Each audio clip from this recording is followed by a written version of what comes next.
Hi there, join me in this video when I'm back at the pond and my kingfisher hide.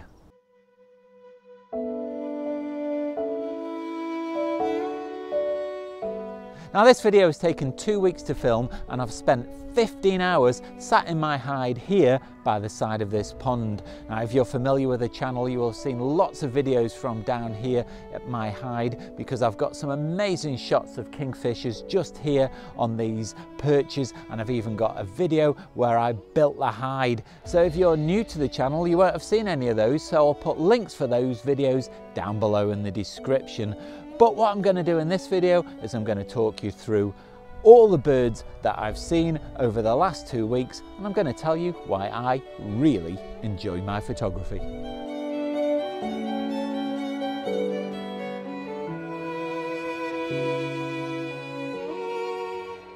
I'm very lucky to have this hide. It's on a neighbour's property, so it's only 5 minutes walk from my house, and the owner has given me access to it at any time that I want, so I can just come down here, and I have been here pretty much every morning for the last 2 weeks.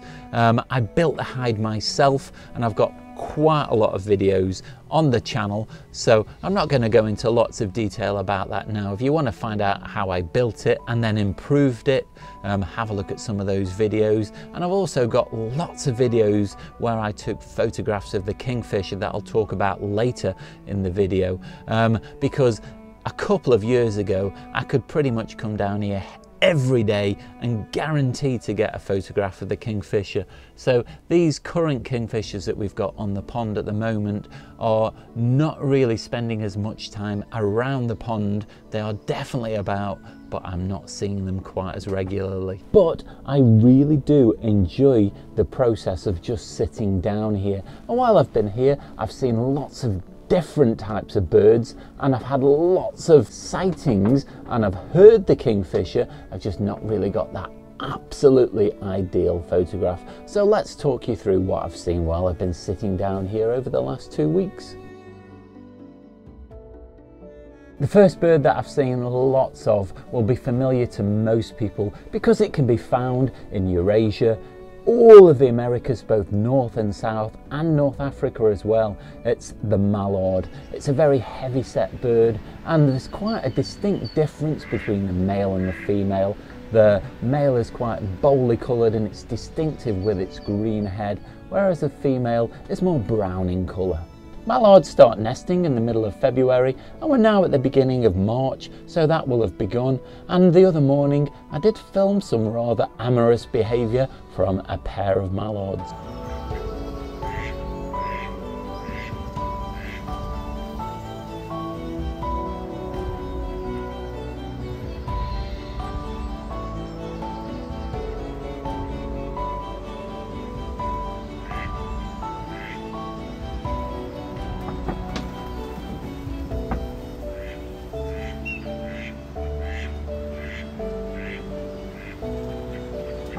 Probably one of the biggest reasons why the mallard population is so dense across the world is the fact that they'll eat almost anything. So they'll take pondweed, seeds, worms, insects, amphibians, crustaceans like crayfish.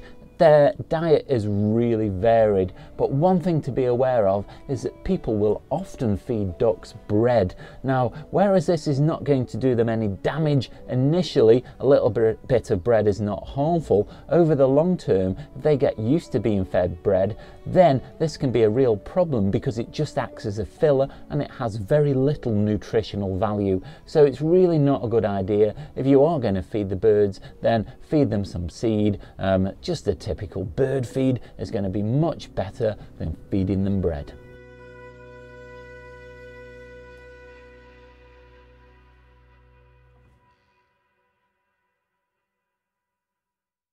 Now, two more very common birds that I've seen over the last few months is the moorhen and the coot. Now they're very distinct. You can tell the difference between the two of them quite easily. Even though they're mainly black, the moorhen has a red bill and the coot has a white bill with it extending up over its forehead. And also, even though they are very closely related, they have very different diets. The coot tends to feed more on algae and pondweed, whereas the moorhen will feed on insects and berries and even fish. Both of these birds are densely populated across the UK, and if you go to any pond, you more than likely stand a chance of seeing one or both.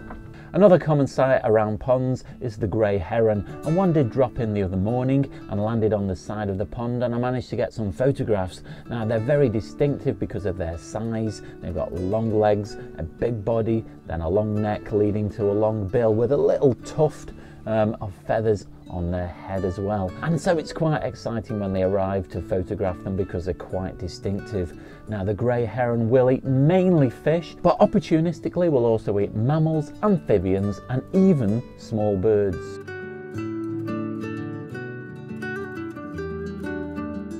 Sometimes herons are solitary, but also at other times they will congregate into quite large groups. And a few weeks ago I filmed a video at Middleton Lakes, and there I came across a heronry with over 20 birds. So if you didn't see that video, I'll put a link just up here and down below in the description.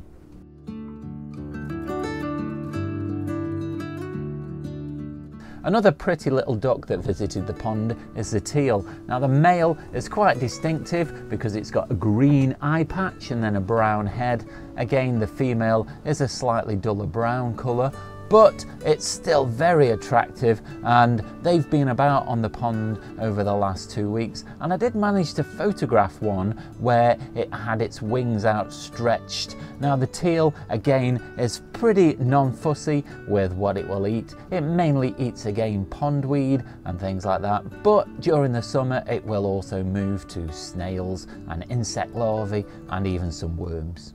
It can be found throughout the UK, but mainly it breeds in the northern areas and then will move to the southern areas during the winter, but it doesn't breed there.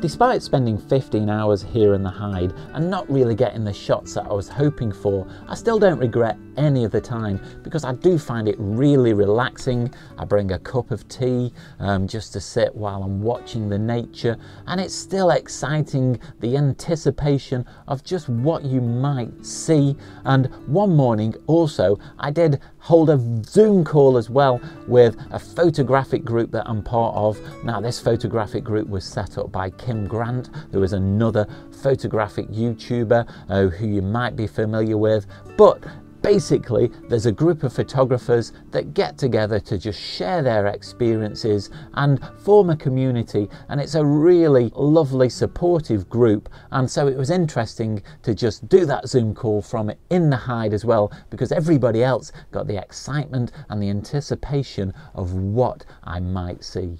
The main reason though why I've spent 15 hours in the last 2 weeks sitting in the hide is because kingfishers have been spotted again on the pond, and there is definitely a pair, a male and a female, on the pond because I've seen them both together flying across the pond. Now unfortunately they've not actually landed in a very opportune spot for me to get a great photograph. I have got a few photographs, but they're nothing spectacular. Now I know that there is a male and female because they are distinct from each other, because the female does have a orange patch under her bill that sets her apart from the male, who has a black bill. They will be breeding somewhere around here at the moment, and so there's a chance that at some point I might even get some photographs of the juveniles as well. It has been quite frustrating because some mornings I've sat in the hide and I've had no sightings at all. I've not even heard the kingfisher. Some mornings I've been here and I've heard them around the pond because they've got quite a distinctive call, and I've also got an app called Merlin. Now if you've not got this app and you are into bird watching, then I would very strongly recommend it, because basically you turn the app on and it listens for the birds and it identifies them in real time. What you can also do is, because there is a graph that shows the bird noises and instantly tells you what those birds are, it's a really good way of starting to learn the bird calls for yourself so you can identify them. But I think because I've now got used to kingfishers, I can tell their call without any doubt because it is so distinctive. It's like a high-pitched whistle, and so especially as they're flying across the pond, they've got a particular flight call as well, and it really stands out very, very clearly.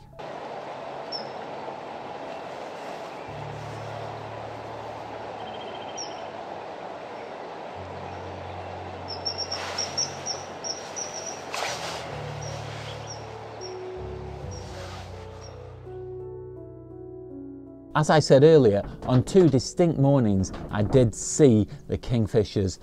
They flew in one morning over the pond and then disappeared into a gap at the far end of the pond, where they sat for about 2 minutes chirping to each other before they took off again, flew back over the top of the hide, but they were far too quick to take their photograph. Now, so really what I was hoping is they would come and land on the perches in front of the hide, so I didn't want to make any massive movements to try and follow them while they were in flight, because I was hoping that they would come and land, but they didn't. And on the other morning they were all around the outsides of the pond, going away from the pond and coming back again, and that was the moment when I did actually get my best photograph, because one of them, the female, landed on one of the perches that I've put into the pond along the side, but it was about halfway down the pond, and it wasn't on the perches at the front of the pond that I really hoped for.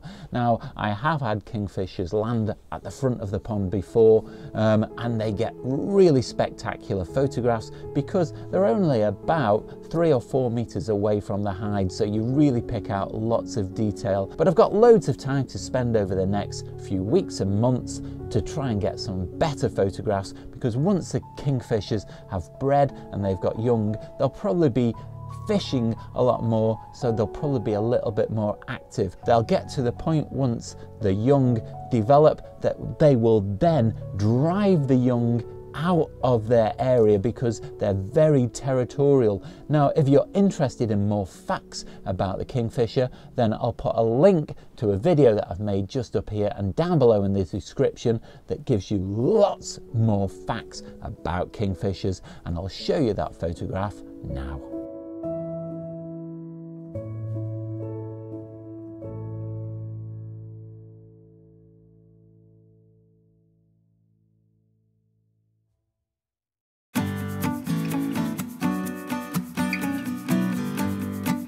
Now, I hope that video has given you a little bit of insight into the life of a wildlife photographer and how you're not always guaranteed to get ideal photographs every time you go out with a camera. It does take a little bit of luck and sometimes a little bit of planning as well, just to be in the right place at the right time.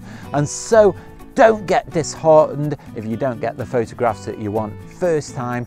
Go back again. It just takes a little bit of patience, but enjoy the process as well, like I do, and that is the main thing.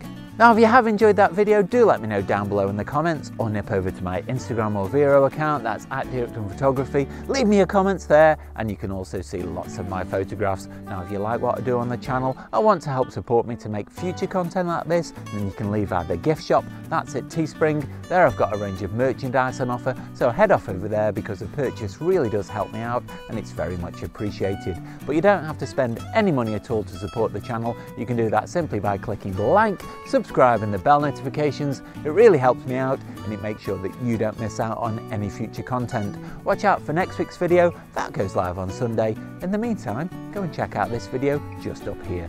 But all that's left now is to say, stay safe, and I'll see you soon.